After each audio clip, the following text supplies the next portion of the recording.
गाडीच्या खाली जाईन मी, झाल्यानंतर त्यांच्या गाडीच्या खाली जाईन मी. त्याशिवाय आम्ही तो ह्या बोटावरचा थुका त्या बोटावर पसरवणारे हे मुख्य अधिकारी साहेब आणि त्यांच्या सोबत असलेले जे जे असतील सगळ्यांवर कारवाई करण्यात यावी. त्यानंतर आपली प्रतिक्रिया आली होती की या प्रकरणामध्ये तथ्य नाहीये, परंतु नंतर मात्र आपण सांगितलं की पाईप चोरीला गेलेले आहेत या संदर्भात. तर हे कुठंतरी विसंगत वाटते. पण या संदर्भात कसलाही पाठपुरावा गेल्या 50 दिवसांमध्ये केला नाही नगरपालिकेच्या वतीने. चालू असते दररोजच्या कामातून. आता SIRचं काम चालू आहे, आम्ही दिवस रात्र अगदी त्याच्यातच बिझी आहे. तर आम्ही मांग आहे आणि आम्ही दलित असल्यामुळे तुम्ही आम्हाला बाहेर हाकला, ॲट्रोसिटी कायदा गुन्हा दाखल झाला. विजय कंस्ट्रक्शन या ठिकाणी त्यांनी बिना परवानगी घेता जी पाईपलाईन, पेरणीची पाईपलाईन जी त्यांनी हटवली, त्याच्यामधून पाण्यापासून वंचित असलेले 1 ते 2 दिवस शिरूर शहरामध्ये लोकांना पाण्याचा पुरवठा झाला नाही. लोकांची त्या पाण्यामुळं लोकांना त्रास झाला आणि त्या संदर्भामध्ये नगरपालिकेला विजय कंस्ट्रक्शन यांनी पत्रव्यवहार केले होते. त्यांनी जे 4 तारखेला त्यांनी जी मागणी केली होती त्या विजय कंस्ट्रक्शन वाल्यांनी, त्याच्यानंतर 17 तारखेला मागणी केलेली आणि त्याच्यानंतर 11 साला त्यांनी एक मी खुलासा म्हणून लवजी शक्ती सेनेच्या वतीनं माहितीचा अधिकार टाकून त्यांना एक खुलासा मागितला होता. विजय कंस्ट्रक्शन वाल्यांनी खुलासा त्याच्यामध्ये दिला होता. 4/8/2025 रोजी नगरपालिकेला त्यांनी मागणी केली होती. त्याच्यानंतर 27/1/2026 व 23/6/2026 त्यांनी सतत नगरपालिकेला अर्ज केलं होतं की त्यांच्या मालकी हक्काच्या जागेतून रिजर्न जी पाईपलाईन आहे, मेन पाण्याची पाईपलाईन होती, ती पाईपलाईन ती हटवण्यात यावी. नगरपालिकेने तत्पर त्यांच्यावर काही कारवाई केली नाही. बाबा ती पाईपलाईन हटवलेली नाही. जर पाईपलाईन हटवली नाही तर मग त्यांना बांधकाम परवानगी नगरपालिकेने कशी दिली? तिथून पिण्याची पाईपलाईन गेली.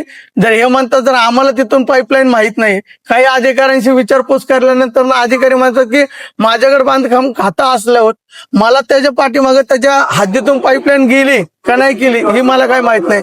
जर त्याच्या हद्दीतून जर पाईपलाईन नसेल गेली तर त्यांनी हे पाठपुरावे त्यांनी त्याच्यावर केलेले, त्यांच्यावर पत्रही दिलेले. मग हे निदर्शनात नगरपालिकेचे आले नाही का? मग त्यांनी जर कोणत्याही गोष्टीची जर परवानगी न देता त्यांनी ती बांधकाम परवानगी दिली, त्यांना पहिला तो दिवस त्यांनी बांधकाम परवानगी दिली नाही पाहिजे. ती पाईपलाईन फुटली. पाईपलाईन फुटल्यानंतर ती नगरपालिकेला त्यांनी सांगितलं वाटतं मेसेजद्वारे, व्हॉट्सअपद्वारे की बाबा ती पाईपलाईन, पाण्याची पाईपलाईन फुटली. त्याच्यानंतर त्यांनी दुरुस्त केली ही सदर ह्याच्यामध्ये काही पुरावे. त्याच्यानंतर त्यांनी हे पुरावे ह्याच्यामध्ये काय केलं बघा, बांधकाम परवानगी घेतलेल्या असणार त्यानुसार सदर बांधकामाची परवानगी अनुषंग जागेवर आपले बांधकाम चालून दिसून येत आहे. ते परंतु 18/5/2026 रोजी सदर्भ करत असलेल्या नगरपालिका हद्दीतील आवश्यक असलेली पाणी पुरवठ्याची पाईपलाईन, ही तर काय अत्यावश्यक असलेली पाणी पुरवठ्याची पाईपलाईन, त्यांनी त्या असलेली पाईपलाईन आपणास असलेली त्याच्यामध्ये धक्का लागून ही पाईपलाईन फुटलेली आहे. ही नगर परिषद काय म्हणते, मुख्य अधिकारी साहेब काय म्हणतात, अत्यावश्यक असलेली पाईपलाईन म्हणजे जी पिण्याची पाईपलाईन आहे ही पाईपलाईन फुटलेली. दुसऱ्या पत्रामध्ये जे खुलासा ज्यांनी केलाय, जे फुलपगर आहेत त्यांनी ह्या पाईपलाईन संदर्भामध्ये लेखी स्वरूपात एक पत्र दिलेलं आहे नगरपालिकेला. रात्रीच्या वेळेस आमच्याकडनं प्लॉट मधील पाईपलाईन रिपेअरिंग करून घेतली असताना त्या पुराव्यातील लेखी अर्ज देत आहे. पाईपलाईन फुटली हे त्यांनी स्वतःही मान्य केलेली आहे. त्याच्यानंतर त्यांनी पोलीस स्टेशनला प्रशासनाने म्हणजे जे आपले मुख्य अधिकारी साहेब आहेत यांनी पोलीस स्टेशन मध्ये एक कारवाई केलेली. चोरी गेलेली पाईपलाईन आहे. चोरी गेलेल्या पाईपलाईन मध्ये त्यांनी जी पाईपलाईन ज्यांनी फोडलेली, जे फुलपगार असतील व तिथल्या कामगाराचा जो बिल्डर आहे त्यांनी सांगितलं ही पाईपलाईन फुटलेली. तर त्यांनी पोलीस प्रशासनाने ती पाईपलाईन त्यांना जलशुद्धी केंद्र या ठिकाणी जमा करण्यास सांगावे. त्यांनी महेंद्रजी फुलपगार यांनी ती पाईपलाईन सरकारी स्टेडियम कुठं आहे नगरपालिकेचं आजपर्यंत आम्हाला हे माहित नाही, पण त्यांनी नगरपालिकेला जे नोटीस दिल्यानंतर त्यांनी ती पाईपलाईन कुठं जमा केली, काय केली हे माहित नाही. त्यांनी काय केलं, शिरूर नगर परिषदेत तात्काळ जलशुद्धी केंद्रात आवाराच्या या बाबतीमध्ये महेंद्र फुलपगार यांनी ती पाईपलाईन कळविण्यात आलेली आहे. मग यांनी कुणाला कळवली आम्हाला माहित नाही. त्यामुळे सदर पाईपलाईन चोरी गेल्याची शक्यता नाकारता येत नाही. हे स्वतः नगरपालिका काय म्हणते, पाईपलाईन चोरी गेलेली शक्यता नाकारता येत नाही, म्हणजे ही चोरी गेलेली पाईपलाईन. आमचं एवढंच म्हणणं आहे की चोरी गेली पाईपलाईन ही त्यांच्यावर कायदेशीर कारवाई करण्यात यावी. नगरपालिकेनं 22/5/2026 ला पोलीस स्टेशनला पत्र व्यवहार केलेला आहे. त्याच्यानंतर पोलिसांनी पोलिसांना परत 3/7/2026 रोजी नगरपालिकेने परत पोलीस प्रशासनाला त्यांनी पत्र दिलेले. त्या पत्रामध्ये त्यांनी काय सांगितलं, या पत्रामध्ये सदर सोबत असलेल्या अज्ञात बंद पडलेली पाईपलाईन आहे. मग हे बिल्डरला आणि जे बिल्डर आहे, ज्यांची जी जागा आहे, जे कॉम्प्लेक्स आहे, जे महेंद्र फुलपाकर आहेत, की या पत्राद्वारे असं निदर्शनात येतं की बाबा हे त्यांना पाठबळ घालते ते कुठंतरी ठोस कारवाई का करत नाही. आणि जर ही अज्ञात व्यक्तीने जर पाईपलाईन जर चोरी केलेली असेल तर त्याच्यावर कारवाई होईल अशी आम्ही लवची शक्ती सेनेच्या वतीने आम्ही त्यांना विनंती करतो आणि हे निवेदन द्यायला आलं. हे पत्र तुम्हाला मी सगळे जे पत्र आहेत, बीजे कंस्ट्रक्शन वाल्याने आम्हाला पाठपुरावा जे केला आहे, खुलाशाचं पत्र आहे, त्याच्यामध्ये बंद पडलेली पाईपलाईन म्हणतात. दुसरं जे पत्र आहे त्यात पाण्याची पिण्याची पाईपलाईन म्हणतात, चेक करून सांगितलेलं. नगरपालिकेचे मुख्य अधिकारी साहेब म्हणतात ही पिण्याची पाईपलाईन आहे, ही फुटलेली आहे. त्याच्यानंतर फुलपगर म्हणतात बंद पडलेली पाईपलाईन आहे. आणि काल पाईपलाईन चोरीला गेली. नगरपालिका प्रशासन मैदान कुठं आहे हे माहित नाहीये, त्या मैदानात त्यांनी आणून दिले. बरं आणून दिले तर चोरी गेलेली आहे. शिरूर शहरामध्ये 250 फुटेज आहे. मग नगरपालिकेत एखादी चोरी झाल्यानंतर ना ते 250 फुटेज तपासावी. आणि नगरपालिकेच्या पोलीस प्रशासनाला आमची एवढीच विनंती असेल, आयुक्त साहेबांनाही आम्हाला विनंती असेल की त्या दिवशीच्या अधिकाऱ्यांचे जे पाणी पुरवठ्याचे अधिकारी असतील, शिवसाहेब असतील, यांच्या मोबाईलचे CDR काढावे व त्यांचे मोबाईल रेकॉर्ड काढावे. त्याच्यानंतर नगरपालिका परत पोलीस स्टेशनला पत्र, ह्या पहिल्या पत्रामध्ये नगरपालिका अशी दाखवून देते की पिण्याची पाईपलाईन फुटली व चोरी गेलेली पाईपलाईन आहे. आणि नाव टाकून जे फुलपगर आहेत त्या फुलपगरांवर नाव टाकून स्वतः नाव टाकलं. दुसरे जे पत्र दुसऱ्या ह्याच्यात सांगते की अज्ञात व्यक्तीनं पाईपलाईन ते चोरी केलेली आहे. आणि तिसरं त्या सांगतात की बंद पडलेली पाईपलाईन आहे. पत्र काय देतात आणि काय लिहितात त्यांची त्यांनाच माहित नाहीये. पत्र एखादं लिहायचं तर डोळे उघडे करून पत्र लिहा. एखादी कारवाई करायची असेल तर एखाद्याचं नाव घेऊन ह्या बोटावरचा तुका ह्या बोटावर फिरवता. करताना जरा काम व्यवस्थित करा, म्हणजे जेणेकरून आपल्या अंगलट कोणती गोष्ट नाही यावी प्रशासनाला विनंती. आता गेले जवळजवळ 40 ते 50 दिवस उलटले आणि तोपर्यंत तुमच्याकडे ही माहिती असताना किंवा ही तुम्हाला बातमी कळाल्यानंतर सुद्धा, माहिती मिळाल्यानंतर एवढी दिरंगाई तुम्ही आज आंदोलनाचा पवित्रा का घेतला एवढ्या दिवसानंतर? का पोलीस प्रशासन मदत करत नव्हतं, का कुणाचा दबाव होता, त्यासाठी तुम्ही हे प्रकरण बाहेर काढायला एवढा उशीर लावला? दबाव मानण्याच्या ऐवजी काय होतं, मुख्य अधिकारी साहेबांनी 8-10 दिवसापूर्वी एक न्यूजला एक मुलाखत दिली होती की बाबा जे नगरपालिकेची सदर्भ जी पाईपलाईन चोरीला गेलेली की बाबा त्याच्यावर कोणत्याही गोष्टीच्या ज्या नागरिकांनी जे आवाज उठवतात त्यांना एक कुठंतरी धमकी देण्याची त्यांनी एक कृत्य केली. त्याच्यावर कोणत्याही गोष्टीचा आवाज उठवू नका, सदर्भ ज्याच्यावर कारवाई चालू आहे. मला एक उदाहरण, छोटंसं एक उदाहरण द्यायचं साहेब. आपल्या घरात जर एखाद्याची चोरी झाली आणि त्यांच्यावर कंप्लेंट केली तर आपण सतत पाठपुरावा करत असतो त्या गोष्टीचा पोलीस स्टेशनला. पोलीस प्रशासनाला नगरपालिकेनं 22/5/2026 रोजी जी कारवाई केली पाणी पुरवठ्याच्या अधिकाऱ्यांनी आणि मुख्य अधिकाऱ्यांनी साहेबांची सही आहे, तर त्या मुख्य अधिकारी साहेबांनी त्याच्यावर पाठपुरावा का नाही केला आमचं असं म्हणणे.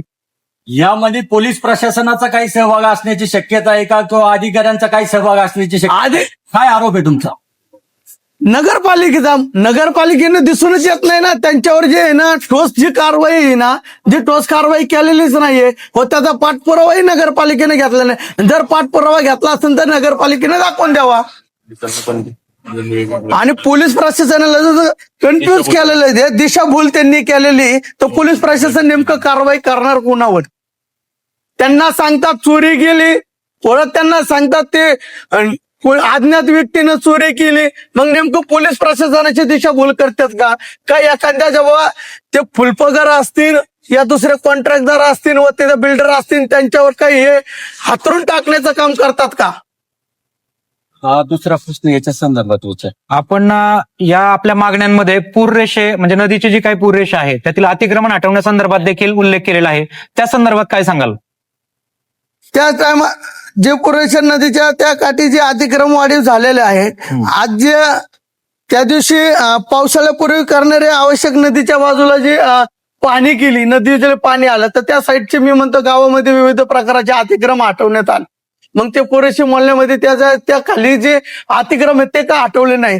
जर उद्या जर पाणी आलं त्याच्यावर जर काय जर झालं तर त्याला संबंधित ते म्हणतात की नोटीस आम्ही दिलेली, नोटीस दिली तर आम्हाला पत्र त्यांनी द्यावे. आता दुसरा एक प्रश्न तुम्ही आंदोलनामध्ये घेतलेला आहे का स्वच्छता निरीक्षक यांची आरोग्याची तपासणी ससून रुग्णालयामध्ये हो अशी तुमची एक मागणी आहे. हो, तर ही मागणी का लावून धरली आहे तुम्ही? ते आजारी नव्हते का? मध्यंतरी काळामध्ये त्यांच्यामध्ये ज्या टायमाला त्यांचा बायपास झालेला आहे, मग त्याच्यानंतर ना त्यांची आरोग्याची तपासणी होवी वा व्यवस्थित आहेत का काही नाही. आणि त्यांच्यावर ते म्हणतात की बाबा ते आता एकदम व्यवस्थित आहे, सगळं काय तंदुरुस्त आहे त्यांच्यामध्ये. मग त्यांची तपासणी का नाही? तपासणी झाली तर त्यांचे पत्र द्यावे. त्यांचे जे पत्र आहेत ते माझ्याकडे पुरावे आहेत. कानिफनाथ मंदिर इथे काही परिसरात अतिक्रमण झाले असा तुमचा आरोप आहे. त्या ठिकाणचे काही ठोस असे पुरावे किंवा अतिक्रमण झाल्याच्या असे काही घटना तुमच्या निदर्शनात आलेल्या आहेत? वारंवार त्या कानिफनाथ मंदिराच्या शेजारी ज्या अज्ञात व्यक्तींनी जे अतिक्रम बाजूने केलेले आहे, जे मंदिर आहे, जे हिंदवी जे आपले जे हिंदू धर्माचे जे एक आस्था आहे आणि त्या आस्थाच्या बाजूने जे पूर्णपणे अतिक्रम केलेले त्या लोकांनी वारंवार त्या लोकांना तिथं आजूबाजूच्या असलेले जे रहिवासी व त्या कानिफनाथ मंदिरामध्ये लोक जे पुजारी आहेत, त्यांनी सतत या नगरपालिकेला पाठपुरावा केला की अतिक्रम वाढीव, अतिक्रम हटव.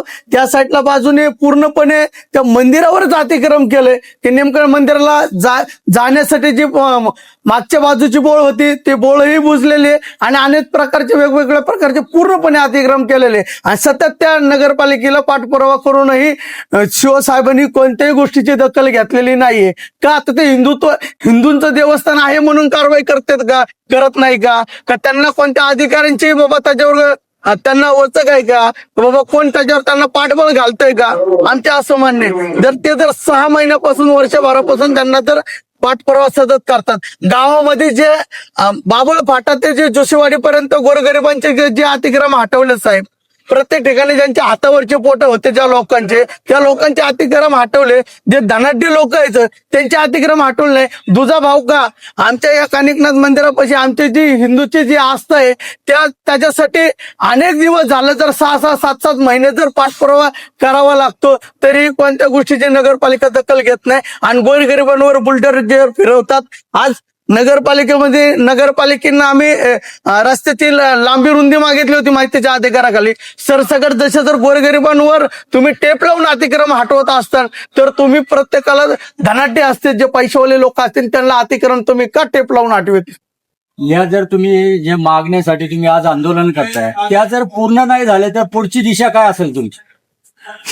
आम्ही आता शांततेच्या म्हणजे संविधानाच्या मार्गाने जे आंदोलन इथं आम्ही हे केलेले, जर ह्याच्यापेक्षा जर यांनी जर आंदोलनाची दखल जर नाही घेतली तर लवजी शक्ती सेना कलेक्टर ऑफिसला आमरण उपोषण करणार. शिरूरमध्ये कानिफनाथ मंदिर आपल्याला सगळ्यांना माहिती आहे, त्या ठिकाणी अतिक्रमणाचा मुद्दा देखील या ठिकाणी आंदोलनामध्ये उपस्थित करण्यात आलेला आहे. काय सांगाल त्याविषयी? शिरूर शहरामध्ये कुरेशी मोहल्ला आहे, ते गेल्या अनेक दशकांपासून ते कानिफनाथ मंदिर अस्तित्वात आहे. पण आमच्या जनरेशनला माहितच नाही की तिथं कानिफनाथ मंदिर आहे. याचं कारण तिथल्या आजूबाजूचं अतिक्रमण आहे. मी प्रथमतः विशाल भाऊ असतील, रियाज भाई असतील यांचं अभिनंदन करतो की यांनी सर्वांनी त्या मंदिराच्या आस्थेचा प्रश्न जगासमोर आणला आणि गेल्या अनेक दशकांपासून तिथं सर्व धर्मीय बांधव दर गुरुवारी एकत्र यायचे अशी माहिती आम्हाला मिळाली. तिथं महाप्रसाद व्हायचा, जेवण व्हायचे, लांबून लांबून लोक तिथं दर्शनासाठी यायचे. पण आज पूर्णपणे त्या अतिक्रमणाच्या विळख्यात आहे देवस्थान. अक्षरशः मी तिथं जाऊन पाहिलं त्या घटनास्थळावर. आम्ही पोलीस प्रशासनालाही घेऊन गेलो होतो, स्थानिक नगरसेवक होते, बरेचसे जण होते आणि तिथं आम्ही पाहिले मंदिराला चिटकून पायऱ्या, जनावर बांधणे, मंदिराला खेटून त्या पायऱ्या केल्या, त्याच्याहून जाणे, त्याच्या आजूबाजूचा परिसर, तिथे येण्या जाण्याचा जो रस्त्याची रुंदी होती ती सुद्धा राहिलेली नाही. एवढ्या मोठ्या प्रमाणावर अतिक्रमण झालेलं आहे. तर अतिक्रमण कोणाचं आहे किंवा ते कोणत्या समाजाचे याचं आम्हाला काही घेण्यात येणार नाही, पण तो हिंदूंच्या आस्थेचा विषय आणि तो टिकला पाहिजे आणि त्याच्या आजूबाजूचं अतिक्रमण निघलं पाहिजे. या विषयावर माझा यांना पूर्ण पाठिंबा आहे असं मी सांगतो आणि सांगतो. हा विद्यमान नगरसेवक असतानाही जर शहरामधली अशी परिस्थिती आहे तर याच्यासाठी तुम्ही प्रशासना किंवा वरच्या लेवलला काय पाठपुरावा केल्यात? नक्कीच आम्ही पाठपुरावा त्या गोष्टीचा करत आहोत आणि वेळ प्रसंगी आम्ही जे विशाल भाऊ, रियाज भाई जे आंदोलन करतात त्यांच्या समोर जर हे विषय मार्गी लागले नाही किंवा तिथं अतिक्रमण निघलं नाही किंवा अतिक्रमणाच्या बाबतीत जो त्यांच्या म्हणण्यानुसार सामान्य गावामध्ये दिलं जात नाही, ते पण माझं पण म्हणणं आहे की एक प्रकारे तोंड बघून कारवाई केली जाते. जे गोरगरिबांवर ज्याप्रमाणे कारवाई होती तसेच तुम्ही जे धनाढ्य व्यक्ती आहे किंवा जे मोठमोठ्या लोकांचे अतिक्रमण आहे त्याच्यावरही कारवाई झाली पाहिजे. नाहीतर मग गरिबांमध्ये असा समज पसरतो की हे प्रशासन फक्त गरिबांवर अत्याचार करणारच प्रशासन आहे असं वाटतं. मोठ्या प्रमाणावर अतिक्रमण आहे. आता माग तिकडे खाली मदारी मोहल्ल्यात अतिक्रमणावर कारवाई झाली. कलेक्टरांचे बरेच वर्षापासून आदेश आहे की ते पूर्ण अतिक्रमण काढण्यात यावं. पण काय माहिती मुख्याधिकाऱ्यांना काय सुचलं, त्यांनी ते अर्धवट अतिक्रमण काढलं फक्त रस्त्यापुरतं. ते पूर्ण काढणं आमच्या वतीने अपेक्षित होतं, पण तेही त्यांनी केलं नाही. येणाऱ्या काळात आम्ही यांच्यासोबत रस्त्यावरही उतरू त्या विषयास. विशाल भाऊंनी जे माहितीच्या अधिकारात सिओनकडून माहिती घेतली त्यामध्ये असं दिसतं की महेंद्र फुलफगर यांनी वेळोवेळी नगर परिषदेशी पत्रव्यवहार केलेला आहे. एवढा पत्रव्यवहार करून सुद्धा त्या पाईपलाईन काढायची परवानगी त्यांनीच दिली किंवा बंद पाडलेली पाईपलाईन आमच्या तिथं नेऊन जमा करा असं एका पत्रामध्ये म्हटलेलं दिसतंय. आता त्यानंतर त्यांनी एक पोलीस स्टेशनला नगर परिषदेने पत्र दिलंय, सिओननीच दिलेलं आहे की जलशुद्धीकरण महेंद्र फुलफगर यांनी काढलेली नगर परिषदेची पाईपलाईन तात्काळ जलशुद्धीकरण केंद्राच्या आवारात जमा करण्याबाबत नोटिशीद्वारे फुलफगर यांना कळवले होते. तथापि आज अखेरपर्यंत म्हणजे ज्या दिवशी ही नोटीस 22/5 त्यांनी काढलेली तोपर्यंत तिथं त्यांनी पाईपलाईन पोच केलेलं आढळत नाही.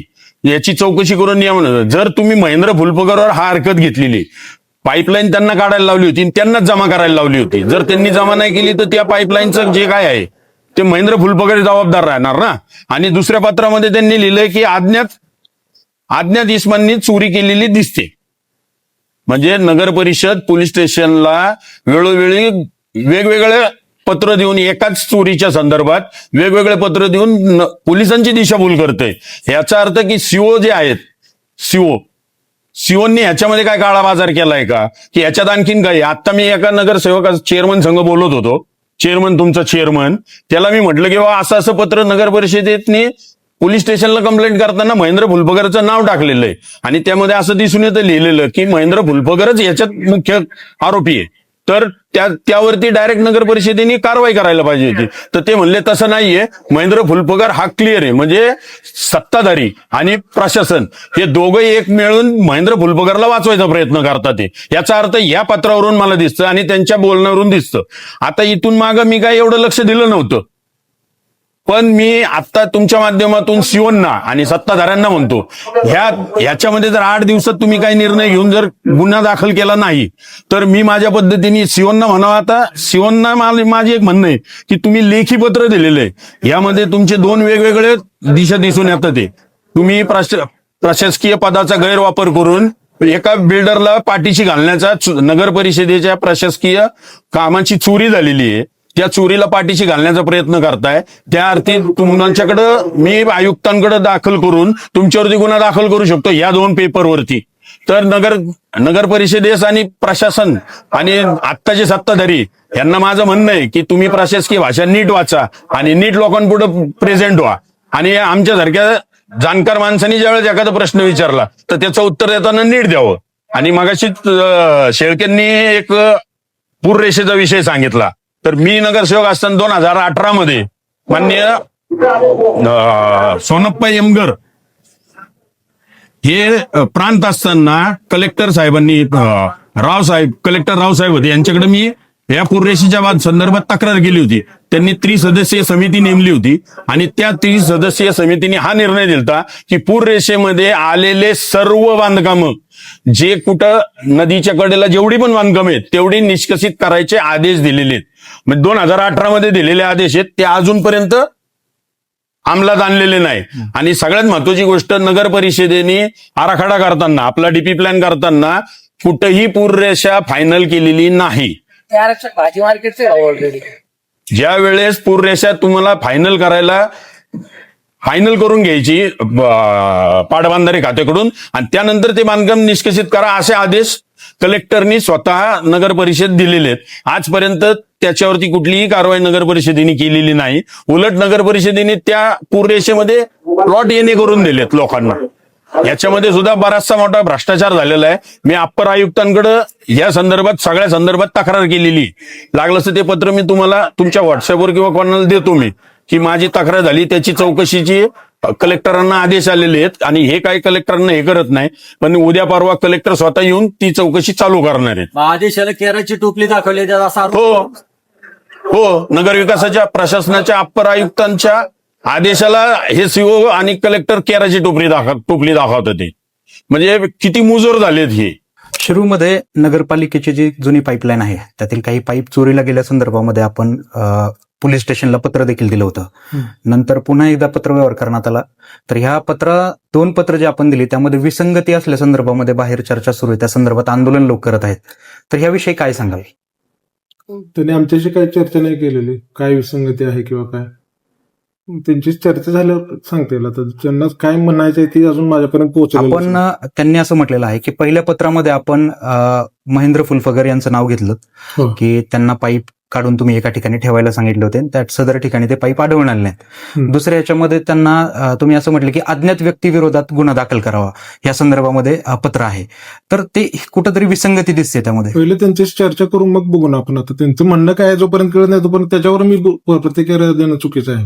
बरं, नगर प्रशासनाने दिले जवळजवळ 45 ते 50 दिवस उलटले, तुम्ही अर्ज दिलेले तरी FIR दाखल झाली नाही, म्हणजे असं का झालंय? म्हणजे या घटनेला पोलीस प्रशासनाचं काम आहे. आता मी त्यांच्याशी बोलून घेतो काय नक्की मुद्दा आहे. आपण या संदर्भात कसलाही पाठपुरावा गेल्या 50 दिवसांमध्ये केला नाही नगरपालिकेच्या वतीने. चालू असते दररोजच्या कामातून. आता SIRचं काम चालू आहे, आम्ही दिवस रात्र अगदी त्याच्यातच बिझी आहे. बरं, आपण काही सामाजिक कार्यकर्त्यांनी न्यूजमध्ये येऊन हा प्रकार सोशल मीडियावरती आणला. त्यानंतर आपली प्रतिक्रिया आली होती की या प्रकरणामध्ये तथ्य नाहीये, परंतु नंतर मात्र आपण सांगितलं की पाईप चोरीला गेलेले आहे त्या संदर्भात.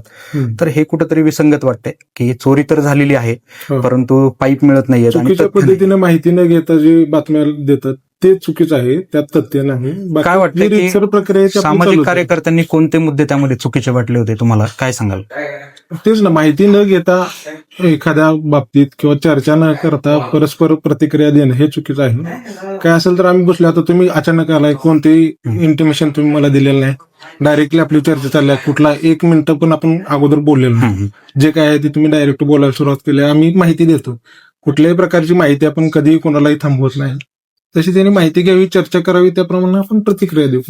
अजून एक प्रश्न आहे. महेंद्र फुलफगर यांचं जे काही कन्स्ट्रक्शन चालू आहे त्या ठिकाणी पाईपलाईन उकरण्यासंदर्भात म्हणजे ते पाईप काढण्यासंदर्भात काही परमिशन वगैरे आपण नगरपालिकेने त्यांना दिली होती का? ते आता पाणी पुरवठा विभागाकडे एकदा चेक करून घ्यावं लागेल. आता काही ठिकाणी पाणी पुरवठा विभागाच्या ज्या सभापती ते सुद्धा म्हणतात की आम्हाला या गोष्टीची काही कल्पना नव्हती. मग काही प्रशासकीय कामाची सभापतींना कदाचित कल्पना नसते, कारण बऱ्याच गोष्टी होत असतात. काही गोष्टी माहीत असतात, काही नसतात. प्रशासकीय काम जे दैनंदिन आहे ते रेग्युलर कोर्समध्ये चालू असतं. पण आता तर निवडणुका झालेल्या आहेत, प्रत्येकाला खाते वाटप. बरोबर आहे ना. कसं आहे माहितीये का, प्रशासकीय नाही प्रशासकीय कामं म्हणतोय मी, प्रशासकीय राज नाही. प्रशासन म्हणजे जे आता दररोजचं एक्झिक्युशनचं काम जे आहे, जे काही पॉलिसी डिसिजन होते ते प्रशासनालाच करावं लागतं. तर त्याच्या बाबतीतल्या गोष्टींची काही कल्पना त्यांना नसेल कदाचित. जे नसेल ते आम्ही देऊ, तसं काय प्रॉब्लेम नाही. पण तुम्ही कानावर घालण्याचा काही प्रयत्न केला किंवा काही माहिती दिली का? हा, देत असतो ना. जी माहिती विचारतात त्याच्याबद्दल ती माहिती भेटत असते किंवा देत असतो आम्ही त्यांना. त्यांना इथं बोलवा.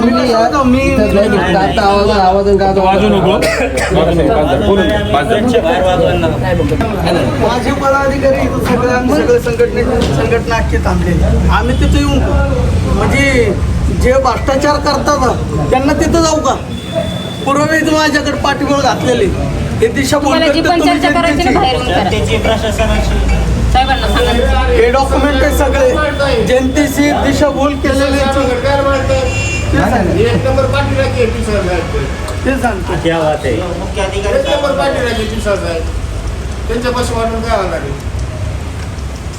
पुरावे आहेत आमच्याकडे याच्यामध्ये.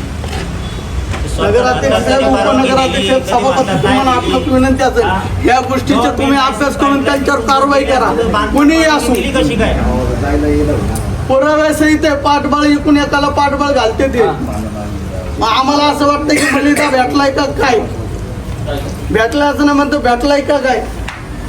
उत्तर द्या, किती दिवसात करणार? पूर्णपणे नगरपालिकेचे डॉक्युमेंट आहे. त्याशिवाय आम्ही ह्या बोटावरचा थोका त्या बोटावर पसरवणारे हे मुख्य अधिकारी साहेब आणि त्यांच्या सोबत असलेले जे असतील सगळ्यांवर कारवाई करण्यात यावी.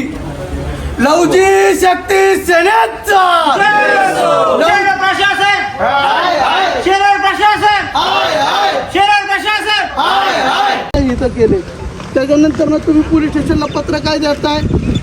चोरी गेलेली पाईपलाईन संदर्भात पत्र काय 3/7/2026 रोजी तुम्ही काय करताय? इथं पत्र काय दिलेलं आहे? बंद पडलेली कुजलेली पाईपलाईन.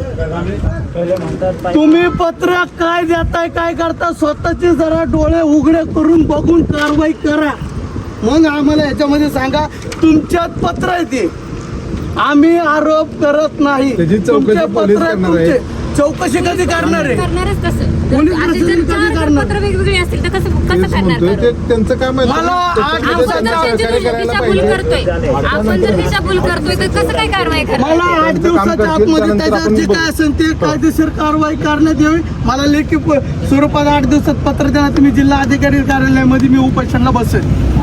आणि सगळ्यात महत्त्वाचं 13 जूनला जे इथं आंदोलन झाले त्यांच्यावर कारवाई करण्यात यावी. नाहीतर आम्ही मांग आहे आणि आम्ही दलित असल्यामुळे तुम्ही आम्हाला बाहेर हाकला. ॲट्रोसिटी कायदा गुन्हा दाखल झाला पाहिजे. बाहेर हाकलून दिला आम्हाला इथं आज उन्हात बसायला लावलं. महिला सुद्धा होणार. लवजी शक्ती सेनेचा छत्रपती शिवाजी महाराज की महात्मा ज्योतिबा फुलेंचा लोकशाही अण्णाभाऊ साठेंचा जय लवजी. मी पाहिलं आपण नगरपालिकेच्या तिथे बसलेला होता, आता इथे बसलात, काय सांगाल? सकाळी आम्ही तिथं लोकशाही मार्गाने ठिय्या आंदोलन म्हणून आम्ही नगरपालिकेच्या प्रशासनाच्या इमारतीच्या आतमध्ये तिथं बसलो होतो. पण आम्हाला आतून असा मेसेज मुख्य अधिकारी साहेबांनी आम्हाला असं कळवण्यात आलं की तिथं आंदोलन करण्याची ती जागा नाही. आता तिथं बऱ्याच राष्ट्रवादी काँग्रेस पक्षाचे आंदोलनं झाले. 13 जूनला जे कामकाज बंद म्हणून ज्या अधिकाऱ्यांनी तिथं आंदोलनं केले त्यांनी तिथं आंदोलनं केले. मग असं आम्हाला कदाचित वाटतं की आम्ही दलित असल्यामुळं, आम्ही माग असल्यामुळं आम्हाला तिथं बसायची जागा नाही. तुमची जागा रस्त्याच्या बाहेर असल्यामुळं आम्हाला बाहेर बसवलं आणि इथं आंदोलन लोकशाही मार्गाने आम्ही करतो. कुठं जरी बसवलं तरी आम्ही लोकशाही मार्गाने आंदोलन करणार. जे बाबासाहेबांनी संविधानात आम्हाला जो अधिकार दिला तोच अधिकार आम्ही बजावतो. आणि जे येणार 13 जूनला जे त्यांनी तिथं आंदोलन केलं ते जे अधिकारी होते, जे कर्मचारी जे होते त्यांच्यावर सगळ्यावर गुन्हा दाखल करण्यात यावा.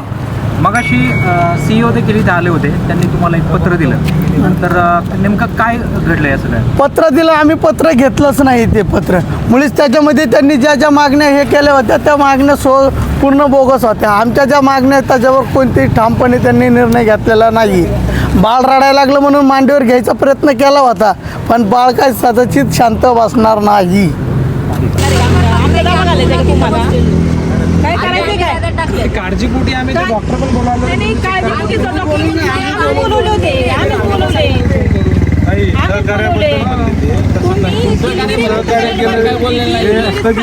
सहकार्याबद्दल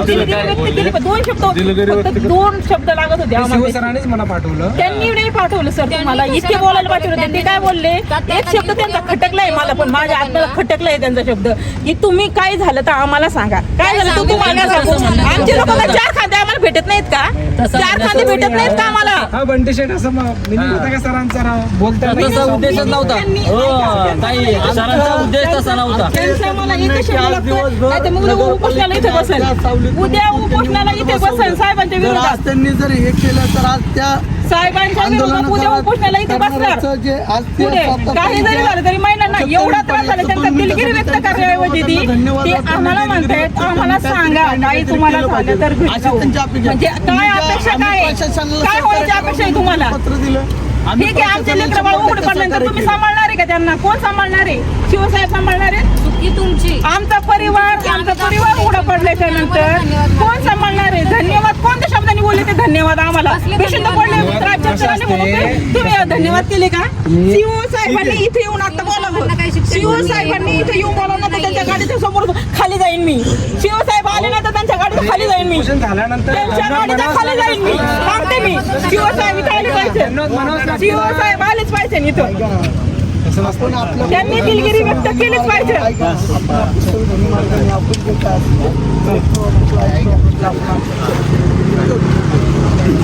कारवाई आपल्या जे आपल्याला कारवाई करायची ती 100% आपण कारवाई करणार.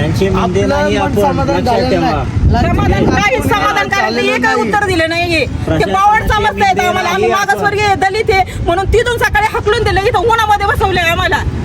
पश्चाताप झालाय अक्षरशः. हे काही माणसारखा प्रश्न त्यांनी सोडवलेला नाहीये. का प्रश्न सोडवलेला नाही? दलित आहे म्हणून आम्ही प्रश्न सोडवलेले नाहीत आमचे. सकाळपासून आमचे कार्यकर्ता इथं विशुद्ध पडती चक्कर येते, तिला काही होत नाहीये, म्हणजे त्रास होतोय. त्याचं दिलगिरी व्यक्त न करता साहेब घरी जातात. हे कोण आहेत नेमके? लोकप्रतिनिधी आहेत का कोण आहेत? हे कुणाच्या सेवेसाठी बसलेले? मोठ्यांच्या सेवेसाठी बसले का गरिबांच्या सेवेसाठी बसलेले? कुणाच्या सेवेसाठी बसलेले? आम्ही जे पण करणार आहे ते कायद्यावर करणार आहे. गाडी घ्यायची.